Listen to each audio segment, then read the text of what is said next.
마라나타. 대강절 마지막 넷째 주입니다. 아마 이 인사가 이제 오늘 마지막이 된 것 같은데 한번 우리 주변 분들과 한번 인사하시죠. 마라나타. 오 주여 오시옵소서, 이런 뜻이죠. 그러니까 이 대강절은 기다리는 시간이었어요. 이 기다림의 시간을 우리가 어떻게 보내야 되는가. 성경에 보니까 이 기다림의 마지막 단계는 소식을 듣는 것이었습니다. 예수님께서 오셨다는 소식을 듣는 것이죠. 오늘 성경에서 보니까 예수님이 오셨을 때 탄생하는 자리에는 없었지만 그 소식을 들었던 사람들에 대한 이야기가 나옵니다. 중요한 것은 이 대강절 시기를 지나면서 우리도 오신 그의 소식을 들었는가라는 질문을 받게 됩니다. 그가 오셨다, 그가 오셨다. 예수님이 태어날 당시에 이스라엘의 왕이 헤롯 대왕이었습니다. 그러니까 헤롯 대왕은 성경의 곳곳에 등장을 하게 되죠. 우리는 헤롯에 대해서 많은 것을 알지는 못하지만 우리 속에 그에 대한 부정적인 생각이 가득하죠. 부정적인 인상뿐만 아니라 아주 미워합니다. 아주 밉습니다. 우리 사랑하는 예수님을 굉장히 힘들게 했던 사람인 것은 분명합니다. 우리는 이 헤롯 대왕과 직접적인 어떤 관계가 없어요. 헤롯이 우리에게 어떤 손해를 끼친 것도 아닙니다. 그런데 성경에 헤롯이라는 이름이 나올 때마다 한 번도 좋게 생각한 적은 없습니다. 나쁜 놈이에요. 여러분, 그러나 사실상 성경에 나오는 모든 헤롯이 똑같은 헤롯은 아닙니다. 아버지 헤롯도 있고 아들 헤롯들도 있습니다. 그러나 어떤 헤롯이냐를 불문하고 나서 우리는 헤롯을 좋아하지 않습니다. 그러니까 실제로 성경을 들여다봐도 헤롯들이 다 밉상이에요. 미워요. 그런데 우리가 헤롯 대왕에 대해서 관심을 가지기 시작할 때에 알게 되는 것이 있습니다. 그의 능력이에요.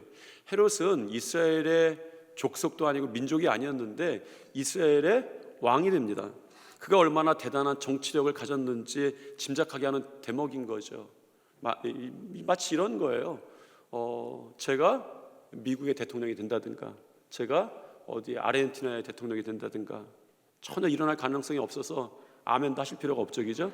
이런 헤롯이 임금이라는 사실이, 이스라엘 임금이라는 사실은 특별한 일이었고, 그렇게 하려면 얼마나 큰 정치력이 그에게 또 그의 권세에 있었는가라는 것입니다. 그런데 우리가 관심을 가지는 것은 그의 정치력이 아니라 그가 참 악했다는 사실이 이 성경에 기록되어 있어요. 헤롯이 잔인하고 악했다는 사실은 우리가 대부분 다 압니다. 그런데 우리의 생각과는 다르게 이스라엘의 많은 사람들이 그 당시에 그 위에 헤롯을 대왕이라고 불렀어요. 헤롯 대왕. 여러분, 대왕이라고 하는 것은 아무나 붙이는 거 아닙니다. 우리 조선시대만 해도 여러 왕들이 있잖아요. 그런데 여러분, 그 누가 대왕이 붙었습니까? 기억나시는 분 있으세요? 세종대왕. 그렇죠. 세종의 대왕이 붙었습니다. 저는요 다 알고 있었어요. 여러분이 세종대왕 말씀하실 거. 저도 그것밖에 생각이 안 났습니다. 대왕이 또 있으신지는 제가 기억이 잘 안 났어요. 그런데 우리가 왜 세종왕을 세종대왕이라고 부릅니까? 그만한 업적이 그에게 있던 거예요. 그러므로 우리가 헤롯을 쉽게 폄하해서는 안 됩니다. 여러분, 헤롯이 이스라엘 족속은 아니지만 이스라엘의 어느 누구도 이뤄내지 못했던 업적을 그가 이뤄냈습니다. 다만 이스라엘 역사 가운데 그의 비견될 만한 사람이 한 사람 있긴 있어요. 솔로몬이었습니다. 헤롯의 업적은 이스라엘의 가장 영토가 넓었을 때가 다윗 때도 아니고 다윗의 아들이었던 솔로몬 때가 이스라엘 영토가 가장 넓었을 때인데, 솔로몬 때 이루었던 영토를 거의 회복을 했습니다. 뿐만 아니라 유대 나라가 굉장히 포로기를 지나면서 어려웠는데 경제적 기반을 만들어 놨어요, 이 사람이. 특히 가뭄이 있고 기근이 있을 때에 뛰어난 외교력을 발휘해서 주변 나라들로부터 구호를 받아서 이스라엘을 구해냅니다. 이랬던 사람이 헤롯이죠. 예루살렘을 정비하고 수로를 정비하고 왕궁을 세우고 요새들을 세웠습니다. 아주 건축광으로 알려져 있습니다. 국가를 건설하는데 아주 뛰어난 열정이 있었다는 거예요. 사실은 그 당시 근동의 상황이 어려웠음에도 불구하고 나라를 세웠습니다. 특히 유대인들에게 헤롯이 인정받았던 것이 하나 있어요. 유대인들은 다윗의 시대, 솔로몬의 시대의 영광을 굉장히 추억했습니다. 그들이 가장 소중히 여기던 예루살렘 성전을 솔로몬보다 더 크고 화려하게 재건해 버렸습니다. 그러니까 솔로몬 시대의 성전보다 헤롯 시대의 성전이 더 크고 더 화려했어요. 그러니까 포로기 이후에 이스라엘이 굉장히 어려운 시대를 겪어왔는데 그 시대를 극복하는 수준을 한 단계 높이는 사람이 있었다면 헤롯 대왕이었습니다. 그런데 중요한 것은 성전도 있고 하나님이 계신 건 분명한데 이스라엘 가운데에 이 헤롯의 시대에 하나님이 점점 잊혀져 갔다는 거예요. 헤롯이 다스리는 세상 속에서 예수님께서 만나는 사람마다 끊임없이 질문을 던지셨습니다. 여러분 기억나시는지 모르겠습니다. 안식일의 주인이 누구인가? 천국이 무엇인가? 율법이 무엇이라고 생각하는가? 거듭나는 것이 무엇인가? 영생이 무엇인가? 이런 질문들을 하셨어요. 여러분 사실 이런 질문들은 신앙에 있어서 굉장히 기본적인 질문입니다. 만일 누가 저에게 이런 질문을 했으면 제가 굉장히 언짢았을 것 같아요. 목사님, 천국이 뭔지 아십니까? 목사님, 영생이 뭔지 아십니까? 목사님, 안식일이 뭔지 아십니까? 안식일의 주인이 누군지 아십니까? 뭐 이런 질문을 받으면 저는 굉장히 모욕적일 것 같아요. 내가 목사인데. 여러분 그런데 이스라엘 사람들 어떻습니까? 그들은 수백, 수천 년 동안의 신앙의 역사들이 쌓아져 있었던 사람들이에요. 민족입니다. 아주 초보적인 질문이죠. 이스라엘 사람들이 어쩌면 예수님의 질문에 불쾌했을 수도 있습니다. 기분 나빴을 수도 있죠. 만날 때마다 그 구원이 어떻고 구원이 무엇인지 질문하고 천국에 대해서 질문하니까 그런 감정 혹시라도 안 들었는지 모르겠습니다. 그러면 중요한 것은 예수님께서는 이스라엘 사람들을 만날 때마다 그렇게 신앙의 유산이 쌓여있는 사람들을 만날 때마다 그런 질문을 하셨는가라는 것이죠. 왜요? 그들 가운데에 하나님이 잊혀지고 있었기 때문입니다. 천국을 제대로 모르기 때문인 거예요. 구원이 잊혀졌기 때문인 거예요. 그래서 예수님 만날 때마다 바리새인을 만나든 율법 교사를 만나든 그런 질문들 대화를 하시는 거예요. 거듭남에 대해서도 대화하시고. 하나님이 잊혀진 시대, 그것이 헤롯 시대였다라고 말할 수 있습니다. 그런데 오늘 성경에서 말하는 것이 있습니다. 세상이 하나님을 잊어도 하나님은 우리를 잊지 않으셨다라는 것입니다. 이것이 오늘 우리에게 시작된 복음이에요. 중요한 것은 그 소식을 먼저 듣기 시작한 사람들이 있었다는 것입니다. 누군가 그 소식을 들었던 사람이 있어야 한다는 것이죠. 사도 바울의 말처럼 복음은 들음에서 납니다. 누군가 들었던 사람을 통해서 전해지는 거예요. 오늘 우리 가운데에 어두움이 있습니다. 세상이 하나님을 잊었습니다. 이 가운데에 하나님의 복음이 이 땅에 다시 선포되기 위해서는 복음을 제대로 들은 사람이, 먼저 들은 사람이 있어야 된다는 거예요. 여러분 자리가 어떤 자리에 있든지 여러분이 먼저 듣게 되는 성도들이 되시기를 축복합니다. 이 땅에 복음이 선포되었던 그 순간에, 이 순간에 세상의 모든 사람들이 다 그 소식을 들었던 것이 아닙니다. 들판에 있던 사람들이 그 소식을, 복음을 듣기 시작했습니다. 그러니까 이스라엘에서 잊혀져 갔던 하나님이, 메시아가 기억이 살아나기 시작했죠. 들판이었습니다. 그곳에서 듣기 시작했기 때문에 그래요. 예수님의 탄생 소식이 처음 전해진 곳이었습니다. 들판에서 소식이 전해진 것이 사실은 일반적인 것은 아니었어요. 이 구절 때문에 예수님의 탄생 시기가 12월이나 1월 뭐 그때쯤 아닌 것 같다라고 학자들이 이야기한 학자들이 있습니다. 왜냐하면 팔레스타인에서 들에서 양을 방목하는 시기는 3월부터 11월 사이 정도 된다고 해요. 그런데 기록에 의하면 성전에 봉헌될 양을 위해서 좀 온화한 날씨 가운데 12월 1일 가운데에도 1월 가운데에도 밖에 나서 양을 쳤다라는 그런 기록도 보았습니다. 아마 이 양들을 치는 이 양은 아마 성전에 바쳐질 양이었을지도 모르겠습니다. 8절 한번 읽겠습니다. 그 지역의 목자들이 밤에 밖에서 자기 양떼를 지키더니, 그 지역의 목자들이 밤에 밖에서 자기 양떼를 지키더니, 평범하지 않은 표현이 하나 있어요. 무엇입니까? 목자들이 밤에 들판에서 양을 쳤는데, 양을 지켰는데, 밤에 들판에서 양을 지켰다고 말하지 않고 밤에 밖에서 양을 지켰다라고 말합니다. 왜냐하면 이 밖에서 양떼를 치고 있었다, 이 밖에서란 말이 기본적으로 특별한 뜻을 가지고 있기 때문입니다. 사실은 밖이라는 말이 원어로 문 바깥이란 말이 일차적이지만 들이라는 뜻도 있고, 더 나아가서는 한 데서 지내다라는 뜻이에요. 그러니까 이 성경은 뭐라고 말하냐면, 예수님이 오실 때, 소식이 전해질 때에 목자들이 한 데서 지내고 있던 거예요. 여러분, 한 데서 지내다라는 말 자체가 이 머물기가 적당하지 않은 장소라는 겁니다. 사람들의 중심은 한 데가 아닙니다. 사람들은 한 데서 머물지 않습니다. 사람들은 따뜻한 곳에 머물고 포근한 곳에 머물러요. 그것이 중심입니다. 중심에는 그런 것이죠. 포근함도 있고 따뜻함도 있는 거예요. 그런데 한 데서 머문다고 하는 것은 중심에 있지 못하고 주변에 있었다는 이야기고 주변으로 밀려난 인생이었다는 거예요. 어쩌면 이 목자들이 주변에 있고 한 데서 있는 것이 당연해 보입니다. 목자들을 가리키는 이 헬라어 단어 원어는 이 글을 썼던 누가복음 1장에 보면 비천한 자들에 속하는 사람들이었어요. 목자들이란 단어 자체가. 여러분, 그 목자는 단순히 직업이 아니라 비천한 자였다라는 것입니다. 특히 유대교에서는 목자를 생각할 때, 사실은 우리는 목가적인 분위기 많이 생각하는데 유대교에서는 정직하지 않고 정결하지 못한 부류 중에 하나로 그렇게 이 목자들을 생각을 했습니다. 저 사람들은 부정한 사람들이야, 중심에 어울리지 않는 사람들이야, 이런 생각들이 목자들 향해서 있었다는 거예요. 그러니까 목자라는 직업 자체가 천시되는 직업이었고, 그래서 어쩌면 이 들판이라고 하는 것은 가장 비천하고 부정한 자들에게 어울리는 장소였습니다. 한 데였기 때문이죠. 너희들은 한 데서 살아라 라는 거예요.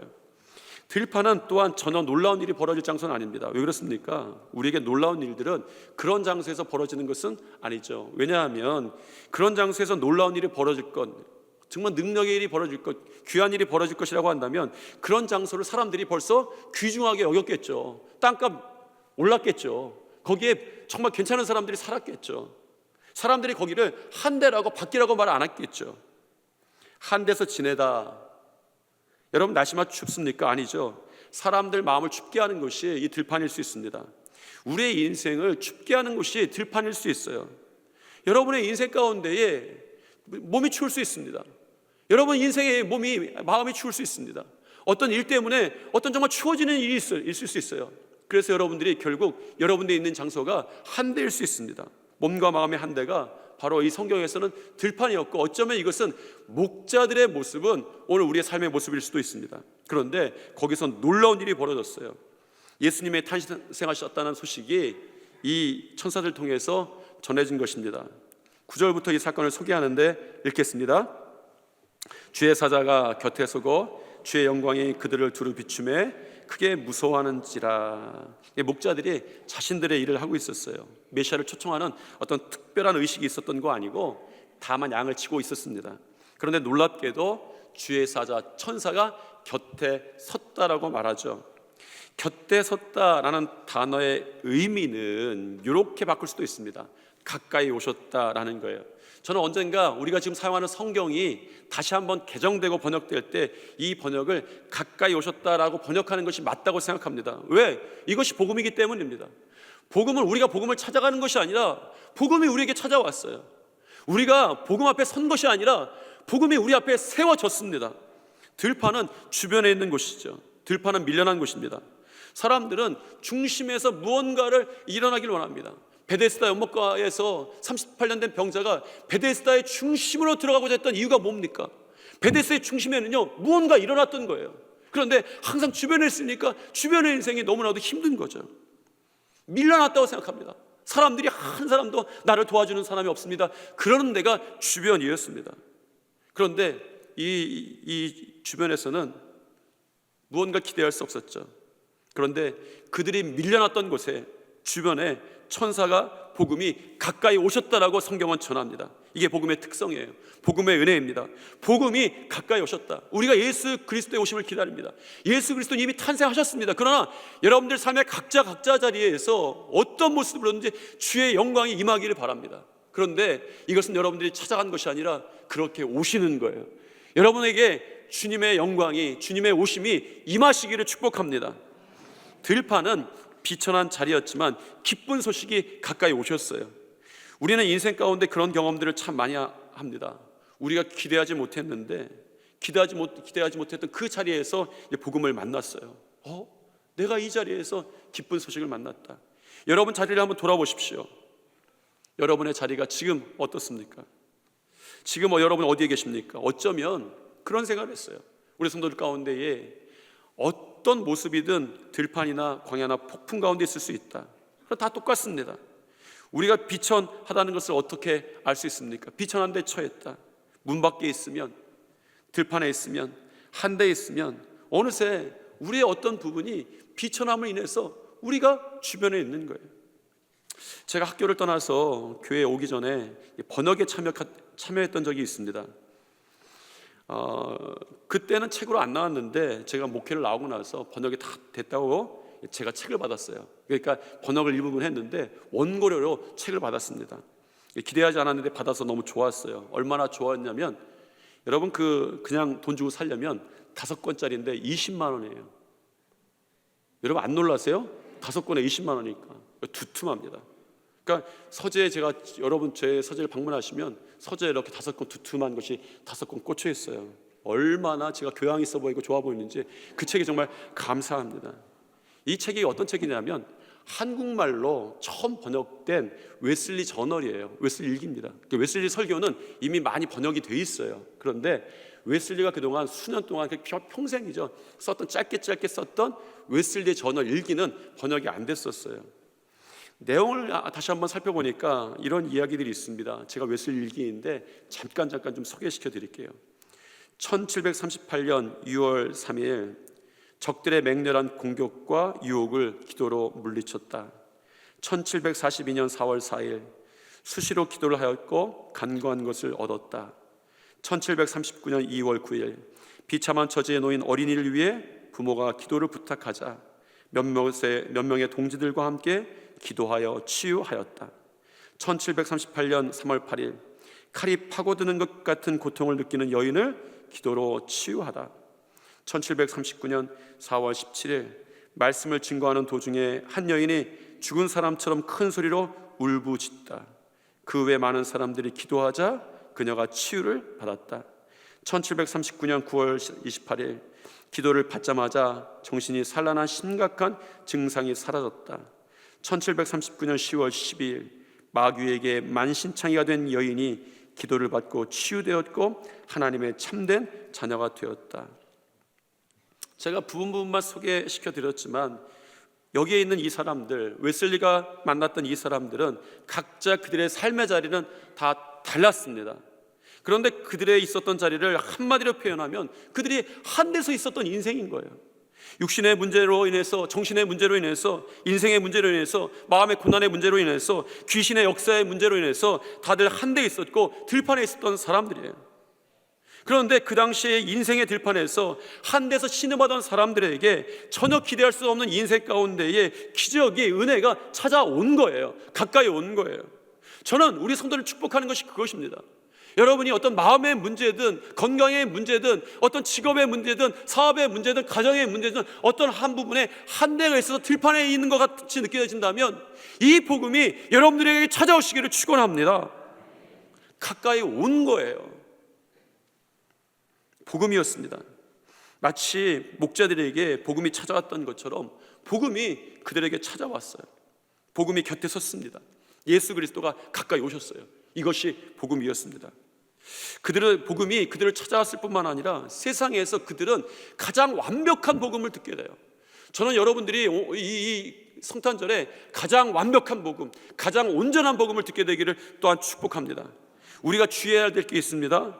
이 복음은 내 수준에서 듣는 것이 아니라 하나님 수준에서 들어야 합니다.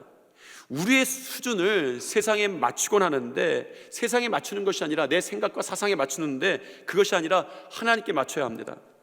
복음을 제대로 듣는 자들에게는 늘 이런 탄식이 나오죠. 왜 나 같은 자에게 이런 은혜가 있습니까? 이해하지 못하죠. 수준이 다르기 때문입니다. 한 가지는 알죠. 하나님의 수준이 꽤나 높다는 사실입니다. 사실은 꽤 높은 정도가 아니라 비교할 수조차 없는 그 수준이 하나님의 수준이에요. 9절에서 이렇게 이야기하죠. 주의 사자가 곁에 서고 주의 영광이 그들을 두루 비추었는데 목자들이 크게 무서워한 거예요. 그러니까 주의 사자가 곁에 서고 주의 영광이 그들을 두루 비추었는데 목자들은 두려워했습니다. 여러분, 이 좋은 소식과 좋은 일이 일어났는데 목자들이 왜 무서워했을까? 10절의 천사가 그들 향해서 무서워하지 말라라고 합니다. 이 무서워하지 말라라고 하는 것은 앞으로는 이런 다시 하지 마라는 뜻이 아니라 현재 진행 중인 어떤 일을 지금 멈춰라 라는 금지하는 명령어였어요. 이게 명령어였습니다. 히브리 이 뜻 그래요. 여러분 그래서 그 당시에 이 목자들의 상태가 어떻다는 걸 이야기하고 있어요. 두려움이 계속 진행되고 있었어요. 천사가 그들에게 나타나서 했던 말이 당장 두려움을 중단해, 금지시킨 거예요. 두려움은 금지야 라고 말씀한 거죠. 왜 그랬을까? 그 두루비친 영광이 히브리어 원어로는 하나님의 임재를 상징하는 세키나라는 것이었어요. 그러니까 영광이라는 단어를 성경에 표현할 때 여러 가지 단어가 있습니다, 원어는. 그런데 우리는 영광으로만 다 번역됐죠. 그런데 이 세키나라고 하는 것은 여러분 성경 보실 때 주의 천사가 나타날 때, 하나님의 얼굴이 드러날 때, 구름 기둥 불기둥이 있을 때, 이런 것들을 통해서 나타나시는 하나님의 영광이었습니다. 그러니까 거주하다, 하나님의 임재가 있는 거예요. 여러분 구약 시대에 죄로 더럽혀진 인간이 거룩하신 하나님의 영광을, 이 임재를 본다고 하는 것은 죽음을 의미했습니다. 그러니까 목자들의 수준에서 두려워할 수밖에 없는 것은, 그들의 수준에서 세키나의 영광은 그들의 수준에서는 두려움으로밖에 받아들일 수 없었습니다. 그런 인간의 수준으로 하나님의 영광을 바라보지 말라, 금지한 것이 두려워하지 말라라는 천사의 음성이었습니다. 여러분, 인간이 복음을 수용하는 데 있어서 가장 큰 약점은 자신의 수준으로 복음을 받아들일 때 드러납니다. 자신의 수준으로 복음을 받아들이고자 할 때 드러나는 거죠. 목자들은 죄인은 하나님의 영광 앞에 설 수 없다라는 것을 알고 있었습니다. 이것이 그들의 수준이었어요. 그런데 여러분, 하나님의 수준은 어떤 죄인이라도 하나님의 영광 앞에 세울 수 있는 능력이 있으신 거예요. 이것이 하나님의 수준입니다. 여러분, 복음은 우리의 수준으로 이해하고 바라볼 수 있는 것이 아니라 하나님의 수준으로 우리가 받아들여야 합니다. 예수님 공생의 기간 동안에 하나님에 대해, 천국에 대해 전하신 후에 이렇게 말씀하시곤 했습니다. 귀 있는 자는 들을지어다. 성경에 보면 문제가 가장 크게 나타났던 사람들이 있죠. 자신의 수준을 과신하며 예수님께 굴복하지 않는, 메시아 앞에 굴복하지 않는 사람들이었어요. 바리새인들이었습니다. 그들은 예수님이 어떤 기적을 일으키거나 말씀을 하시면 수군거리면서 의논하기 시작했어요. 예수님의 말씀을 듣지 못한 것도 아니고 기적을 보지 못한 것도 아닌데, 문제는 자기들의 수준으로 이해하려고 하는 거죠. 자신들의 수준으로 이해하기 힘드니 은혜를 통해 수준을 높여서 이해해보고자 했을지도 모르겠습니다. 중요한 것은 자신의 수준으로 아무리 높여도 하나님의 수준에는 도달할 수 없다라는 것입니다. 도달할 수 없으니 이해하지 못하고 오히려 깔보고 무시하고 예수 그리스도를 핍박하게 되는 것이었습니다. 성경에 보면 예수님이 이 땅에 오신 소식을 거부하는 대부분의 사람들이 자신이 최고의 수준인지 아는 거죠. 헤롯 대왕이 그랬습니다. 그는 천사는 아니지만 동방박사를 통해서 소식을 들었지만 예수님께 가서 경배하지 않습니다. 바리새인들도 사두개인들도 대제사장들도 예수님을 경배하지 않았어요. 그들은 꽤나 높은 수준에 있었던 사람들입니다. 사람들도 마찬가지입니다. 예수님이 기적을 일으키신 능력을 보고도 예수님을 목수의 아들이라고 폄하하면서 자기들이 더 수준이 높다라고 그렇게 수근거렸죠. 그런 사람들이 특징이 있습니다. 자신의 생각, 신념, 사상을 가지고 있으면서 하나님의 영광 앞에서조차 오히려 두려워할 줄 모르는 것이죠. 사실 하나님과 우리는 굉장한 수준 차이가 있어요. 그런데 하나님과 우리 사이에 어마어마한 수준 차이를 인정하지 않고 우리는 우리의 수준에 맞춰서 모든 것들을 바라보고 해석할 때가 참 많습니다. 그런데 그 수준이라는 것이 무엇인가? 신앙을 가지고 살려고 노력하면 노력할수록 한 가지 알게 되는 것이 있습니다. 우리의 수준이 굉장히 세상적이고 세속적인 경향이 있다는 거예요. 그것이 우리의 수준이 되는 경우가 참 많습니다. 아이들을 키우는 그리스도인 부모들이 실패하는 것이 있어요. 그들은 대부분, 여러분도 마찬가지죠. 부모들은 대부분 아이들이, 자녀들이 자기 이상을 사는 꿈을 꿉니다. 나보다는 잘 됐으면 좋겠어. 나보다는 잘 살았으면 좋겠어. 이런 꿈을 꾸잖아요. 자신이 이런 꿈 이상을 꾸기를 원합니다. 그런데 자주 놓치는 것이 있어요. 아이들은 내가 키우면 내 수준이 되지만 하나님이 키우시면 하나님의 수준이 된다는 거예요. 그런데 이 시대에 많은 사람들이 실패하는 것이 무엇입니까? 그리스도인의 실패가 무엇입니까? 그 수준을 하나님께로 찾지 않고 나로부터, 세상으로부터, 내 생각으로부터 찾는 거예요. 인정하셔야 합니다. 하나님과 우리의 수준은 다르다라는 거예요. 다시 한번 이렇게 우리 한번 고백해 보겠습니다. 하나님과 우리의 수준이 좀 다릅니다. 복음은요, 거기서부터 시작되는 거예요. 본문이 말하죠. 기쁨이 크다. 큰 기쁨의 소식을 전한다라고 이야기합니다. 어느 정도로 큽니까? 우리 수준이 아니에요. 큰데 온 백성에게 미칠 정도였다라고 말합니다. 여러분, 부스러기가 그들에게 주어진 것이 아닙니다. 남은 것이 주어진 것이 아니에요. 그들은 한 데 있었고 주변에 있었고 밀려난 데 있었는데 그들에게 주어진 복음은 부스러기가 아니었다는 거예요. 목자들은 천사들을 통해서 지상 최고의 초대의 소식을 받았습니다. 그가 오셨다는 소식을 천사들로부터 듣고 예수님을 경배하는 자리로 초대받은 거죠. 그 목자들의 행색이 초라했을 거예요. 사실 그들에게는 예물도 없었고 번듯한 의복으로 갈아입고 올 형편도 안 되었습니다. 그러나 하나님께서는 그들을 초대하시면서 그들의 삶을, 그들의 인생을, 그들의 현재를 계산하지 않으신 거예요. 이것이 중요합니다. 그들이 있는 척박한 들판에서, 세상에서 가장 작은 파이가 주어지는 들판에서, 가장 작은 관심이 주어지는 들판에서 복음의 크기가 전혀 줄어들지 않았다는 거예요. 그 삶의 주변에서, 중심에서 멀리 떨어진 곳에서, 밀려난 곳에서, 한 데서 그 복음의 크기가 전혀 작아지지 않았다는 것입니다. 저는 이것이 복음이라고 생각합니다. 복음이라고 믿습니다. 여러분의 인생 가운데 어떤 자리에 있든지 여러분에게 주어지는 복음은 부스러기가 아닙니다. 남은 것이 아닙니다. 복음의 크기가 절대로 줄어들지 않았어요. 온 세상에 미칠 큰 기쁨의 소식이 여러분들에게도 전해질 줄 믿습니다.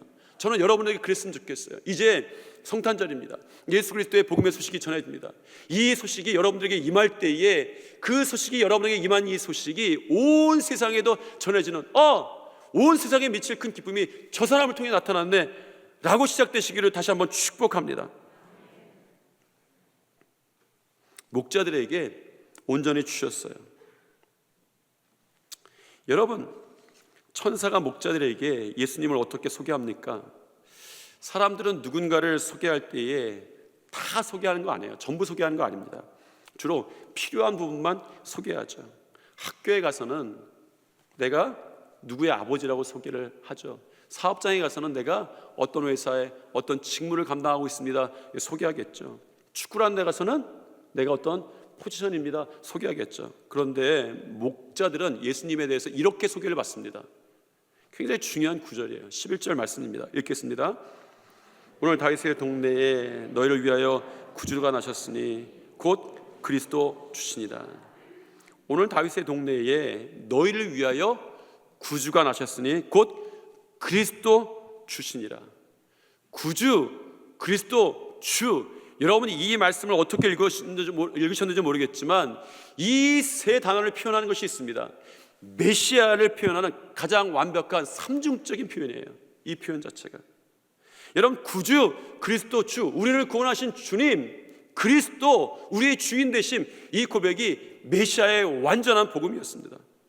여러분, 성경에요 이렇게 표현된 곳이 이것뿐이에요. 구주, 그리스도, 주라는 이 삼중적인 표현이 다 들어가 있는 곳이 목자들밖에 이 소식을 들은 사람이 없습니다. 가장 완벽한 복음이, 가장 온전한 복음이 한 데서 있던 사람들에게, 목자들에게 전해졌다는 거예요. 저는 이 복음이 너무나도 소중한 거예요. 여러분이 어떤 자리에 있든지 가장 완벽한 복음이 이 목자들에게 있었던 것처럼 여러분의 자리에도 임할 줄 믿습니다. 예수님은 구주시고 그리스도시고 주인이십니다. 이것이 온전한 복음인 거예요. 여러분이 이 성탄에 여러분들이 부분적으로만 예수 그리스도를 경험하지 않기를 바랍니다. 온전한 예수 그리스도를 경험하게 되시기를 축복합니다. 여러분이 예수 그리스도를 제한된 소식으로만 듣지 않게 되시기를 바랍니다. 예수 그리스도를 완벽하게 경험하시기를 축복합니다. 여러분이 있는 들판에서 우리 구주 그리스도 주가 오셨다는 이 온전한 소식이 들릴 때에 우리가 해야 될 일이 있죠. 천사가 알려주십니다. 12절부터 14절까지 말씀입니다. 같이 읽겠습니다. 너희가 가서 강보에 쌓여 구유에 누워 있는 아기를 보리니 이것이 너희에게 표적이니라 하더니 호련히 수많은 천군이 그 천사들과 함께 찬송하여 이르되 지극히 높은 곳에서는 하나님께 영광이요 땅에서는 하나님이 기뻐하시는 사람들 중에 평화로다 하니라라는 거예요. 복음의 소식이 가까이 왔어요. 할 일이 있습니다. 경배와 찬양이었습니다. 여러분의 이 성탄이 주님께 온전한 복음의 경배와 찬양이 되기를 다시 한번 축복합니다. 여러분, 예수 그리스도의 소식이 어떻게 오기를 바랍니까? 어떻게 들려지기를 바랍니까? 목자들에게 천사들이 나타났죠. 그리고 천사들은 선포했고, 그리고 찬양을 했습니다. 이것이 목자들이 받은 소식과 방법이었습니다. 분명한 것은 예수님이 각각의 사람들에게 똑같은 모습으로 오시지는 않는다는 사실입니다. 여러분 각자에게 어떤 모습으로든 오시고 임하실 텐데 똑같은 모습은 아니라는 거예요. 분명한 것이 있습니다. 우리의 수준으로 하나님을, 복음을 끌어내리지는 마라라는 것이죠. 하나님의 수준으로 온전한 복음을 기다리시기를 축복합니다. 그거 은밀한 일을 하나님이 시작하시는 것이지 여러분이 다 알만한 기쁜 일이 아니라 하나님이 시작하시는 그거 은밀한 일이 있다. 하나님은 우리와 수준이 다르시다. 이런 고백이 여러분의 경배와 찬양의 고백이 되어야 합니다. 여러분, 성탄절에 그 복음 앞에 경배하고 찬양해야 합니다. 지극히 높은 곳에서는 하나님의 영광이 드러나고 땅에서는 하나님의 기쁘신 소식을 받은 사람들에게 평화가 있다. 이 성탄절이 여러분에게 어떤 자리에 있든지 하늘의 영광과 땅의 평화가 여러분의 삶에서 온전히 맛보아지기를 축복합니다. 한번 우리 고백해 보겠습니다. 하나님은 우리와 수준이 다르시다. 우리 옆에 분들과 한번 인사하겠습니다. 하나님은 우리와 수준이 다르십니다.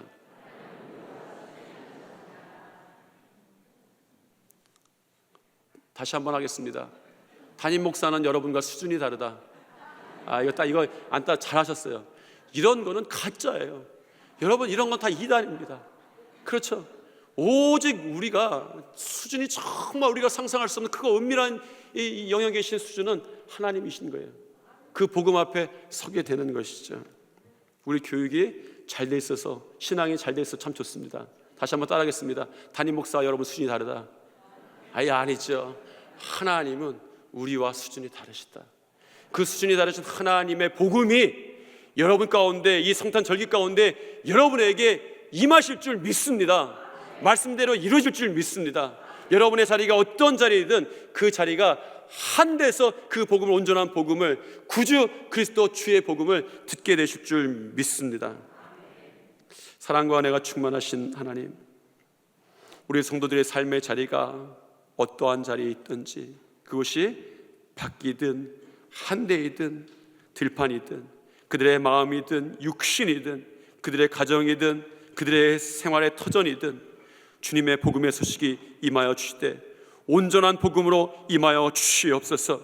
그거 은밀한 일을 시작하시는 기쁜 소식 되시는 우리 구주께서 오실 때에 온 세상이 미칠 큰 기쁨이 저들의 삶으로부터 시작되게 도와주시옵소서. 이제 정말 우리가 믿음으로 고백하며 성탄절을 준비합니다. 이 성탄절에 주님을 또한 온전히 경배하며 찬양하게 도와주시옵소서. 예수님 이름으로 기도드립니다. 아멘.